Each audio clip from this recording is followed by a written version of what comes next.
हाँ सीनियर जरूर है, सीनियर जैसी तेरी सीनियर का तौर तेरी इधर जाने अगर तू कहेगा चैनल में फिर वही कहा बच्चे ने मेरा चैनल बनाया अड्डा ही है। हालांकि माशाल्लाह मेरा चैनल आ नहीं रहा मैं वीडियो बनानी ऐ कहांगा तू सीनियर है यूट्यूबर जो सारे ने चंगा तेरा माशाल्लाह चैनल कीड़ा तू ही सब नु दिता है। तू ए कह सकदा कीड़ा सब नु तू दिता है, कीड़ा तू दिता है कह सकना तू कीड़ा देन च खोकर तू साडा उस्ताद है कि नहीं ना सर। और रोज 3600 उस्ताद चेंज होंगे ने 3600 शिगिर्द होंगे ने ए नेशनल गल है कोई इसने दखल अमल नहीं है ठीक है। जी गल है ना बाजी की मैं नहीं उड़ा रहा वो सरासर गलत ही है और ना अगे का पता ना पिछले असी तो भैन च तैयारी कर मार गए सानू रंग वाले काले दे अगले साल बाजी होनी हाले भज गए है कोई गल है असी तो क्या 5 साल की बाजी वाला 1 साल की बाजी तो खत्म हो गई कहानी। बिल्कुल माफी मंगी मैं तो मुलाकात नहीं हुई माफी बड़ा बड़ी गल है कि एक ऐसी गल होए तुसी उस बंदे नाल मुंसलिक कर दो जिहड़ी होई ना मैं कहां शानी ने पैसे खाते ने तू खादी ना होना छोटी गल है तो तुसी सारी जगह बुला दो। मैं तो तेनू क्या भाई खाते ने बंदे लभो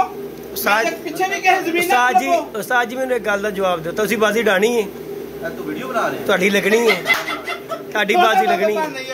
ताड़ी बाजी लगनी है बाजी लगी है 4 तवार विसाख दे अगले साल 2023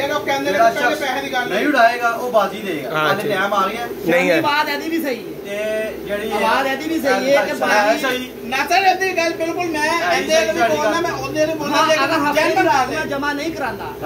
मेरा जिम्मेदार मैं दसना शौकीन ऐसा दे नहीं होंदे घर नहीं भावे महीना पहले रहंदे भी हो जांदी है नहीं गल है कोई भी ए गल कोई नहीं की कोल होए दी गल कोल होए दी गल है 2 साल पहले भी जमा हो जांदे ने ए गल नहीं है अगर तुसी जुबान की पहले जमा करन दी फिर अपनी जुबान ते कायम रहो अगर तुसी उस जुबान तो कायम दौड़ोगे ना फिर तुसी एंड ते भी दौड़ोगे। भाईजान उन्होंने आप ही किया मैं कहा यार मेनू नहीं तबार हैगा मैं लादा बंदे नु जमा करा नहीं ओंदे ते तेरे उस्ताद भी सी सारे भरा भी सी तेरे पीर भाई भी सी किसी ने तबार नहीं कीता नहीं मेनू नहीं तबार हैगा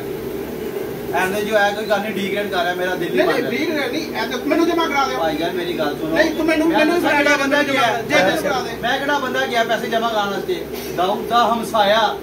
ਉਹ ਭੈਣ ਜਿਸ ਤੋਂ ਪਿੱਛੇ ਕਿਹੜੀ ਗੱਲ ਰਹਿ ਗਈ ਮੋਟਰਸਾਈਕਲ ਵਾਲਾ ਹੁੰਦਾ ਮਸਾਇਆ ਹੈਗਾ ਮੈਨੂੰ ਗੱਲ ਮਸਾਇਆ ਨੂੰ ਕਰਾ ਰਿਹਾ ਵਾ ਮੰਨਦੀ ਹੁਣ ਇਹ ਉਹਨਾਂ ਦੇ ਨਹੀਂ ਮੰਨ ਰਿਹਾ ਉਹ ਕਹਿੰਦੇ ਉਦੋਂ ਨੇ ਜਮਾ ਕਰਾਣੇ ਤੀਜਾ ਬੰਦਾ ਜਮਾ ਕਰਾਣਾ ਓਏ ਮੇਰੀ ਗੱਲ ਜਮਾ ਕਰਾਉਣ ਤੋਂ ਬਾਅਦ ਵੀ ਪੈਸੇ ਬਾਜੀ ਉੱਠ ਸਕਦੀ ਹੈ ਇਹ ਕੋਈ ਵੱਡੀ ਗੱਲ ਨਹੀਂ ਤੇ ਜਮਾ ਕਰਾਂ ਤੇ ਉਹ ਆ ਭੱਜ ਰਹੇ ਨੇ ਮੈਂ ਤੇ ਭੱਜੇ ਇਹੀ ਤੇ ਰੋਲਾ ਤੂੰ ਜਮਾ ਕਰਾ ਕੇ ਗੱਲ ਖਤਮ ਕਰ ਭਾਈ ਨਹੀਂ ਜਮਾ ਕਰਾਣੇ ਮੈਂ ਪੈਸੇ ਮੈਂ ਬਾਹਰ ਜਮਾ ਕਰਾਣੇ ਨੇ ਪੈਸੇ ਉਹ ਬਾਹਰ ਕਰਾ ਲਓ ਉਹ ਕਹਿੰਦੇ ਉੱਥੇ ਨਹੀਂ ਕਰਾਣੇ ਉਹ ਕਹਿੰਦੇ ਉੱਥੇ ਕਰਾਣੇ ਤੀਜੇ ਬੰਦੇ ਕਰਾਓ ਆ ਜਿੱਦੀ ਨੂੰ ਕਰਾ ਲਓ ਯਾਰ ਪੈਸੇ ਜਮਾ ਚਲੋ ਮੈਨੂੰ ਕਰਾ ਦਿਓ ਯਾਰ ਠੀਕ ਹੈ ਉਹਨਾਂ ਨੂੰ ਪੁੱਛ ਲਓ ਆਂਦਾ ਨਵਾਜ਼ ਇਹਨੂੰ ਦੇ ਦੇ ਮੈਂ ਬੱਚੇ ਲੈ ਆਵਾਂ ਉਹ ਨਹੀਂ ਤੈਨੂੰ ਨਹੀਂ ਲੈਣੇ ਤੈਨੂੰ ਭੁੱਖ ਪਈ ਹੋਈ ਹੈ ਤੂੰ ਬੱਚੇ ਲੈਣੇ ਤੇ ਚੱਕਰਾਂ 'ਚ ਪੈ ਜਾਏਗਾ ਬੱਚੇ ਲਿਆ ਕੇ ਚੱਲ ਲਾਂਗੇ ਜਿੱਤਣਾ ਨਹੀਂ ਇਹਨੂੰ ਫਿਰ ਮੇਰਾ ਉਸਤਾਦ ਕਹਿ ਦੇਵੇ ਜੀ ਬਾਜੀ ਦਾ ਉਹ ਕਹਿੰਦਾ ਕਿ ਮੈਂ ਭੱਜਾਂਗਾ ਨਹੀਂ ਇਹ ਗੱਲ ਗਲਤ ਕੀਤੀ ਹੈ ਕਿ ਮੈਂ ਭਾਜੀਆ ਮੈਂ ਮਾਫੀਆ ਮੰਗਿਆ ਝੂਠ ਸਾਰਾ ਗਲਤ ਗੱਲ ਇਹ ਕਿਹਨੇ ਗੱਲ ਕੀਤੀ ਆਪ ਗਿਆ ਨੇ ਕਿੱਥੇ ਗਿਆ ਹਾਂਜੀ ਵੀਡੀਓ ਦੇ ਵਿੱਚ ਗੱਲ ਹੋਈ ਹਾਂਜੀ ਕਿ ਜੀ ਖੋਖਰ ਭੱਜ ਗਿਆ ਜੀ ਇੰਜ ਹੋ ਗਿਆ ਫਲਾਣਾ ਮਾਫੀਆ ਦੀ ਗੱਲ ਨਹੀਂ ਹੋਈ ਸਾਲ ਮੈਨੂੰ ਪੂਰੀ ਗੱਲ ਦਾ ਪਤਾ ਹੀ ਨਹੀਂ ਪਿਛਲੇ ਸਾਲ ਵੀ ਕੋਈ ਲੱਗੀ ਨਹੀਂ ਅੱਗ ਲੱਗੀ ਤਾਂ ਕੋਈ ਪਰਚਾ ਵਿਖਾ ਦੇ ਲੈ ਹੈ ਇਹ ਸਾਜੀ ਦੇਖੋ ਇਹ ਤੇ ਗੱਲ ਹੈ ਕਿ ਲਿਖਤ ਪਰਤ ਦੀ ਗੱਲ ਹੁੰਦੀ ਹੈ ਕਿ ਲੇਕਿਨ ਮਜ਼ਾਕ ਸੇ ਅਸੀਂ ਕਰ ਦਿੰਦਾ ਮਤਲਬ ਸੀਰੀਅਸ ਹੋ ਜਾਂਦੇ ਯਾਰ ਦੇਖੋ ਮੇਰੀ ਆਸਮ ਹੈਅਰ ਡਰੈਸਰ ਨਾਲ ਬਾਜ਼ੀ ਲੱਗੀ 3 ਸੀਜ਼ਨ ਅੱਛਾ ਜ਼ੁਬਾਨੀ ਕਲਾਬੀ ਲੱਗੀ ਪਹਿਲਾ ਸੀਜ਼ਨ ਲਿਖਿਆ ਗਿਆ ਦੂਜੀ ਜ਼ੁਬਾਨੀ ਕਲਾਨੀ ਹੋ ਗਿਆ ਜੀ ਹੋ ਗਿਆ ਤੇ ਹੁਣ ਵੀ ਮਾਸ਼ਾਅੱਲਾ ਚੰਗਾ ਭਲਾ ਪੈਸੇ ਸਾਡੇ ਲੱਗੇ ਨੇ ਫਿਰ ਫੋਨ ਤੇ ਇੱਕ ਮਿੰਟ ਫੋਨ ਤੇ ਲੱਗੇ ਨਾ ਕਿ ਯਾਰ ਆਸੀ ਭਾਈ ਆ ਹੋ ਗਿਆ ਉਹਨੇ ਕਿਹਾ ਯਾਰ ਓਕੇ ਹੋ ਗਿਆ ਉਹਨੇ ਮੈਨੂੰ ਕੀਤਾ ਸ਼ਾਨੀ ਭਾਈ ਓਕੇ ਹੋ ਗਿਆ ਮੈਂ ਕਿਹਾ ਓਕੇ ਹੋ ਗਿਆ ਜ਼ੁਬਾਨ ਦੇ ਸਿਰ ਤੇ ਐ ਨਾ ਕਹੋ ਕਿ ਯਾਰ ਪਰਚੇ ਦੁਨੀਆ ਜਿਹੜੀ ਬੈਠੀ ਹੈਗੀ ਜ਼ੁਬਾਨਾਂ ਦੇ ਸਿਰ ਤੇ ਬੈਠੀ ਹੈ ਜ਼ੁਬਾਨ ਦੇ ਸਿਰ ਤੇ ਬੜੇ ਕੁਝ ਹੁੰਦੇ ਨੇ ਉਹ ਭਾਣ ਵਿੱਚ ਫਰਾਡੀ ਵੀ ਦੇ ਦਿੰਦੇ ਕੀ ਬਾਜ਼ੀ ਨਹੀਂ ਸੀ ਪਤਾ ਤੈਨੂੰ ਕੀ ਬਾਜ਼ੀ ਕਹਿੰਦੇ ਇੱਕ ਕਬੂਤਰ ਉਡਾਣਾ ਅਸੀਂ ਆਪਸ ਵਿੱਚ ਮਜ਼ਾਕ ਕਰ ਰਹੇ ਸੀ ਕੋਈ ਬਾਜ਼ੀ ਇਹ ਬਾਜ਼ੀ ਲੱਗੀ 7 ਕਬੂਤਰਾਂ ਦੀ ਇੱਕ ਕਬੂਤਰ ਦੀ ਕਿਹੜੀ ਬਾਜ਼ੀ ਲੱਗ ਜਾਂਦੀ ਇੱਕ ਕਬੂਤਰ ਉਡਾਣਾ ਬਸ ਉਹ ਕੋਈ ਬਾਜ਼ੀ ਨਹੀਂ ਮੇਰੀ ਗੱਲ ਸੁਣੋ ਮੈਂ ਦੱਸਣਾ ਵਾ ਇਹਨੇ ਆਵਾਜ਼ ਦਿੱਤੀ ਕੱਲੇ ਨਾਲ ਕੱਲਾ ਉਹਨੇ ਕਦੇ ਮੈਂ ਇਹ ਨਾਸਰ ਆ ਜੀ ਇਹਦਾ ਵੀ ਝਗੜਾ ਬਜਾਦਾ ਹੈਗਾ ਤੇ ਕੰਮ ਹੀ ਗਿਆ ਇਹਦਾ ਗੱਲ ਕਬੂਤਰ ਸੀ ਇਹਦਾ ਕਸੂਰੀਆ ਕਬੂਤਰ ਸੀ ਉਹਦਾ ਚੀਨਾ ਤੂੰ ਬਹਿ ਤੇ ਸਹੀ ਕਿਤੇ ਬਸ ਕਰਦੇ ਅਸੀਂ ਆ ਵੀਡੀਓ ਬਣਾਵਾ ਚੱਲ ਚਲੀਏ मेरे उस्ताद ने जी वीडियो में ये बात की है कि बाजी से मैं भागूंगा नहीं बाजी उस्ताद मेरा डायगा खोकर जो टाइम आएगा जे अगर भजेगा तो मैं जिम्मेदारी चुकांगा जी भज जाए यार असि हफ्ता एक पहले पैसे जमा करावे यार पीछे रह कुछ